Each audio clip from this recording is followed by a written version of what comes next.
Hello, YouTube family. This is Professor Frederick Torrey Green coming to you again with Color of Truth as we unveil the real color of all truths. Now, tonight I want to share with you something special. I want to be able to debunk and deconstruct the myth of the Uncle Tom. Now, a lot of times within the African American community, uh, the term Uncle Tom for those from a sociological perspective who have internalized the dominant norms, which means that those that are prejudiced against people within their own ethnic group.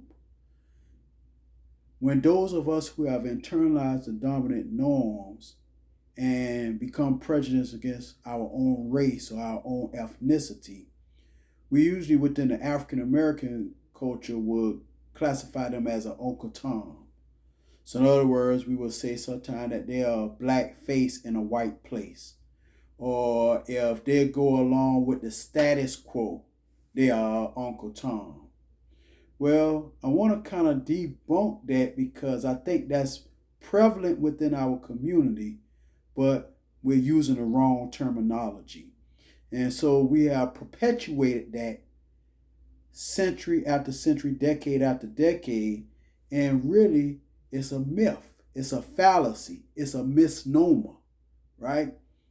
So let's talk about the Uncle Tom. Knowing that Uncle Tom was a fictional character is very important.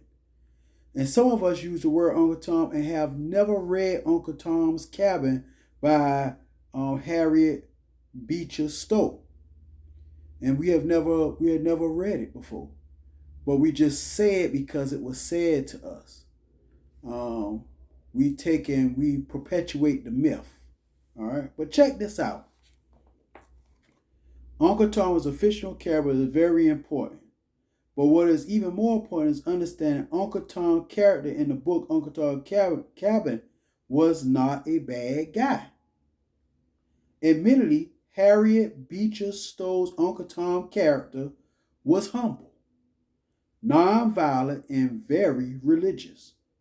But such personal characteristics could just as easily have applied to 98% of nearly every enslaved as well as free black person.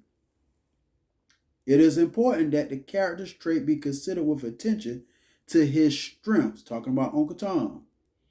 In the novel, for those of you who are perpetuating this, you need to read Uncle Tom's Cabin because in the novel, Tom refused to beat other slaves for falling short on their daily cotton pickings. When necessary, he would even take cotton out of his own sack and place it in the sack of other slaves who were short to prevent them from being beaten. He defied Simon Legree, the white slave master in the book, by refusing to whip female slaves to make them more obedient. In other words, get their mind right. We'll talk about that in another segment in the slave castles of Ghana. Nor will he tell where escaping black slaves were hiding across the river. The label, and I'm going to teach you later on a little bit about labeling theory and how we label ourselves with ghetto, which were the slums in the slums of Europe and the German concentration camps. We say we come from, and in the African American culture, we say we come from the hood, but we don't actually come from hood. We come from communities. Hood is when the neighbors move out, right? We label ourselves as savage, which was a derogatory term that was applied to the Native Americans in order to justify stealing their land, slaughtering them, raping their women, and slaughtering their land, slaughtering the Native Americans by the colonizers. But we say we savage. That was a negative and a derogatory label that was placed upon them to justify killing them. But let me go on. I digress. Let me talk more about Uncle Tom.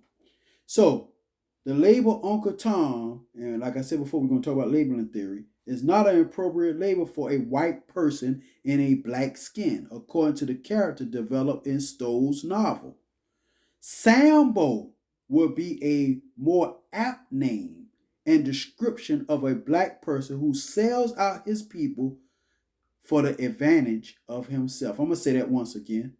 Sambo is an apt name for those who may sell out their own people.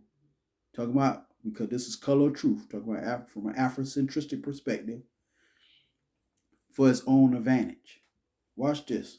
Sambo was the character totally committed to the white master and who used every opportunity to undermine the other slaves. Sambo enjoyed following the master Simon Legree and offered to show him how to tree the coons.